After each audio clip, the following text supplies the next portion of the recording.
ସତ୍ୟବ୍ରତ ବାବୁ କ'ଣ ଆଜି ରୋଷେଇ କରିଛନ୍ତି? ତ ତାଙ୍କର ସୁନ୍ଦର ସୁନ୍ଦର ହସରେ ତ ବହୁତ କିଛି ଦେଖିବାକୁ ପାଉଛୁ ଆମେ, କିନ୍ତୁ ସିଏ ଏବେ ଅଲଗା ଅନୁସନ୍ଧାନ କଲେ, ଲାଇଟ୍ଟାକୁ ଅନ୍ କରିଦେଲେ। ବହୁତ ବଢ଼ିଆ କାମଟି କରି ବସିଲେ ସେ।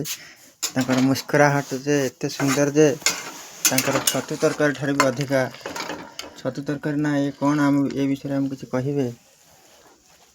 ସେ କିଛି କହୁନାହାନ୍ତି। ମୁଁ କିଛି ବି କହୁନାହାନ୍ତି।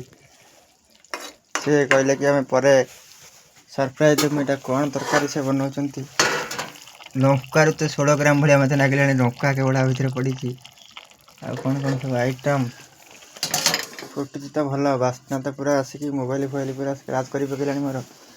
ତାଙ୍କ ହସରେ ଆଉ ମୁଁ କିଛି କହିପାରୁନି। ସେ ତ ହସି ଖାଲି ଉଡ଼ଉଛନ୍ତି। ଏତେ ସୁନ୍ଦର ରୋଷେଇ କରିଛନ୍ତି ଯେ। ତାପରେ ଦେଖିବା, ଏଠି ତ କ'ଣ ଏଇ ପ୍ରେସର୍ କୁକର୍ର ଭାଇ ପଡ଼ିଛି। ଆ ଭିତରେ କିଛି ମାଲ୍ ମେଟେରିଆଲ୍ ଅଛି ଯଦି ଆମେ ଦେଖିପାରିବା ବହୁତ ଖୁସିର କଥା। ଖୁବ୍ ସୁନ୍ଦର ଡାଲି, ମୁଗ ଡାଲି। ସେ କିଛି କହିବାକୁ ଚାହୁଁନାହାନ୍ତି କାରଣ ତାଙ୍କର ଉପାସ ଆଜି, ସେଥିଲାଗି ସେ ମୌନବ୍ରତ ପାଳନ କରିଛନ୍ତି। ତାଙ୍କର ସୁନ୍ଦର ଘର ଭିତରେ ଆମେ ପଶି ଟିକେ ବୁଲିବା। ଏଠି କ'ଣ ଗୋଟେ ଏଡ଼େ ବଡ଼ ଥାଳି, ପୃଥିବୀ ଠାରୁ ବଡ଼ ବିଶାଳ ଗୋଟେ ଥାଳିଟିଏ ଥୁଆ। ଏଠି ସବୁ ପାଣି ସବୁ ଷ୍ଟକ୍ କରି ରଖିଛନ୍ତି ଭବିଷ୍ୟତ ପାଇଁ। ଏଠି ଗୋଟେ ମୂଷା ଗାତଟା ବି କରି ପକେଇଛି।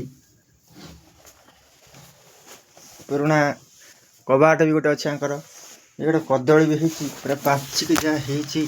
ଦେଖିଆ କଦଳୀ ପୁରା ପାଚି ଯାଇଛି ଆଉ।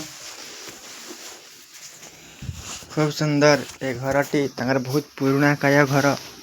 ଲକ୍ଷାଧିକ ବର୍ଷ ତଳେ ଘରର ନା କେତେ ମଜା କହିଦେଲି ବୋଧେ। ଗୋଟେ କେତେ କୁହ, ସଠିକ୍ ଜାନକାରୀ ମୁଁ ଦେଇପାରୁନି, କିନ୍ତୁ ଦେଖିଲେ ତ ଲାଗୁଛି ବହୁତ ଦିନର ଘର।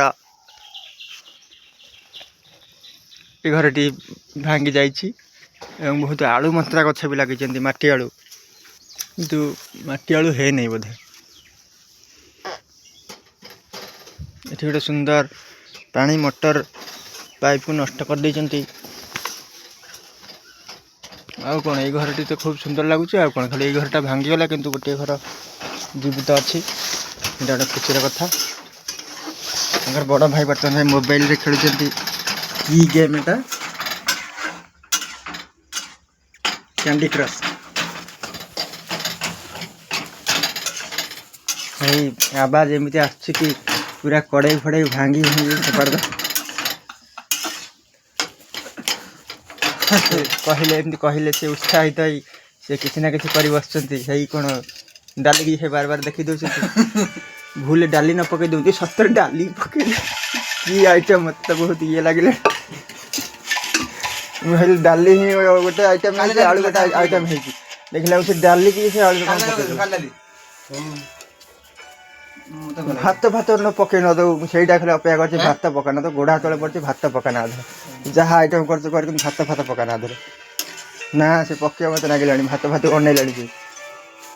ଭାତରେ ଏଠି ଦେଖୁନ, ଭାତରେ ପିଠାକୁ ବି ମିଶାଇ ଦେଇଛନ୍ତି। ବିଶ୍ୱାସ ନ ଦେଖୁନ, ଏଇଭଳିଆ କରିକି ସବୁ ଏଇଭଳିଆ ପୁରା ଟୋଟାଲ୍ ଗୋଟିଏ ଆଇଟମ୍ ସେ କରିବା ଉଦ୍ଦେଶ୍ୟରେ ଅଛି। ଏଇଠି ଗୁପଚୁପ୍ ବି ରଖିଛି, ଶୁଖିଲା ଲଙ୍କା।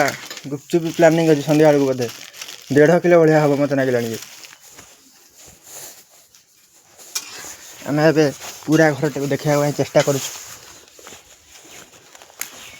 ପୁରା ଘରଟି ହେଲା ଏଇଟା।